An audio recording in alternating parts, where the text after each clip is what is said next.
You're doing it wrong and you know that you are doing it wrong. You are trying to copy files to friends, from friends, send files to friends, to customers, to clients.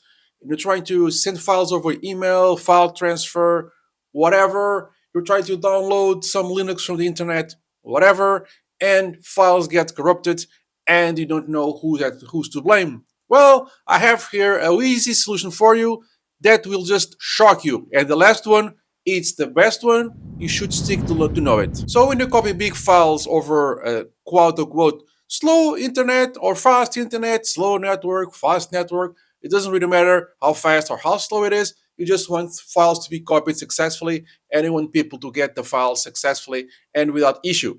So I'm going to teach you a couple of techniques. I don't know how many because I have not recorded that part yet, but I'm going to record you a few techniques on how to make sure that the file you are sending or getting is the exact file that you want it to be, it's healthy, and contains all the data you need, and in simple words, it's not damaged. So, how can you send files or receive files or both and make sure that the receiver and the sender have the same contents so you don't waste time decompressing, compressing, and doing other stuff just to know that files are corrupted.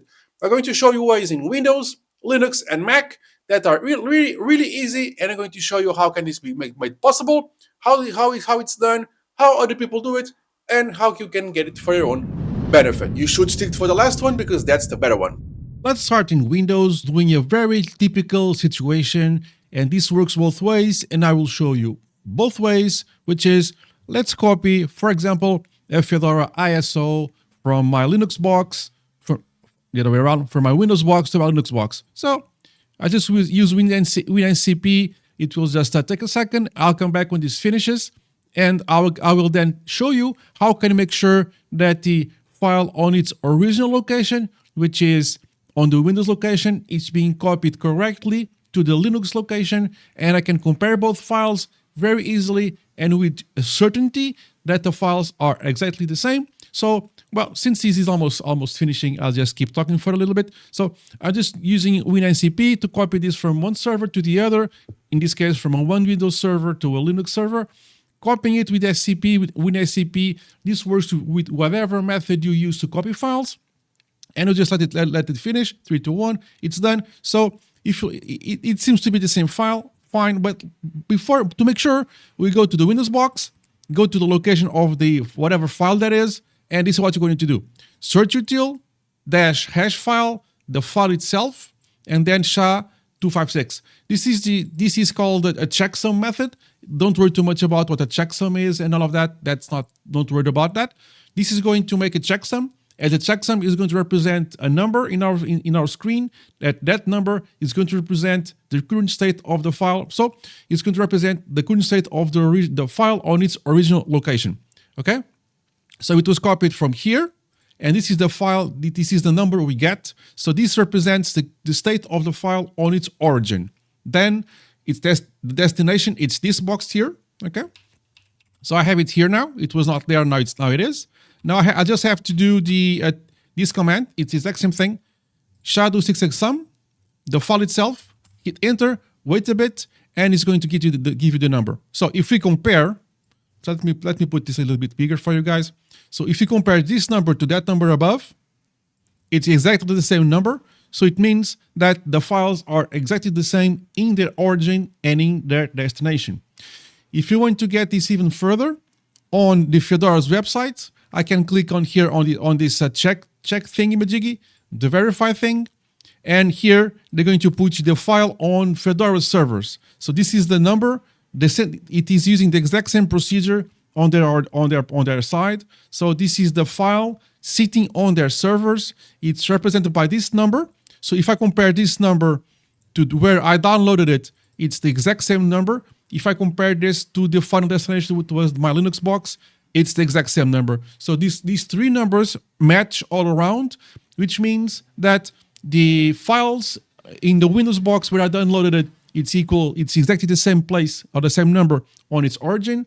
And the Linux box also has the exact same number, which means that they are exactly the same file. Everything was copied successfully without issue, which means that the file it's healthy, it's ready to use, and you can use it whatever you want it. So Fedora does this, Ubuntu does this, most Linux respectful Linux distribution sites does this, or any other. I'm using a Linux ISO just because it's a good example, but anyone can do that. And for example, let's say you're going to share this file with someone. You're going to say, hey, I'm going to share with you on a Google Drive. It doesn't really matter. This is the file I'm going to put on my Google Drive, for example, or Dropbox. It doesn't matter at all, or even on a pen drive. If you copy this to a USB pen drive, then we just attach a text file with the number. And you say, listen, this is the file, and this is the checksum. If the checksum matches on your side, you should be fine. So you just give the pen, USB pen, for example, with the ISO and with the text file with the checksum. The other person receives that, copies to its own hard drive, for example, does the checksum again. If the numbers match, the files are healthy. Or you send you share this with the Google Drive, then you send an email. Here's the checksum of the file. Make sure the checksum is this, and then then you are sure if this matches, then the file is healthy, and so on and so forth. So these two come hand to hand. The file and the checksum go hand to hand throughout the internet, and everybody can check to see if the files are healthy. For example, you have a customer or a client that is complaining that the files are corrupted. Basically, you have to say, listen, I tested it, it's fine. This is the file, this is the checksum on my side. Is the checksum the same on your side? Have the download occurred correctly with you? Did you uncompress the file correctly? So this is an expected checksum on the origin, and this should be the same checksum wherever you put it at the end or in the end. So this number is just like the signature of the current state of the file. This number should be the same all across the board. Now, you get the idea. I'm quite sure of that. Now, let me show you the way around. When you copy the file from the Linux box to the Windows box. So now the file is on the Linux side. It is non-existent on the Windows side. We already know the checksum. Okay, so for example, we know the number here. So this is done on the origin. Now just need to do it on the destination. Okay, so let's go back to this thing. So I just have to copy it over to the Windows side. It's going to copy to the Windows side. So WinSCP, it's pretty cool because it uses SCP. It can copy both ways. You don't have to install nothing really special, just the SSH server on the Linux side, and you're good to go. It's as fast as a network allows it to be. My network is 1 gigabit, so it's not the fastest, but it works fine for my needs, at least for now. If there is any manufacturer of a SAN storage solution that wants to send me one, I'm quite happy to accept some storage solutions. I'm getting another one, but that's another story. So it's copying, and if you see the screen glitching out a little bit, it's just OBS doing OBS things. Don't ignore that. And done. So we have copied it. So we know the kind of the origin number. It's the same number because the file did not change. So this is our reference. Now, if I go to the Windows side, I just need to do it again, and it's going to take a few seconds, and you can then check. There you go. It looks to be fine. Let's just make sure that it is. So, of course, I'm not reading the whole number. I'm just reading the majority of it. So, CC88A, C29, D4. Well, it's done. So, we know that we copied the file successfully to the Windows box, and the file is exactly as healthy as possible as it was in the Linux box. So, there we go. Basically, the SHA-256, we can also do the MD5 sum. Okay. On Linux or in Windows or whatever the case may be, and it still gives us a number. It's a smaller number. It's a smaller hash. Don't worry too much about what the hash is or the size can mean. It's a smaller hash, which means that it's a less reliable number, less secure, blah, blah, blah, blah, blah. Nowadays, unless your box does not support at all SHA-256, or you can also use SHA. Do I have it here?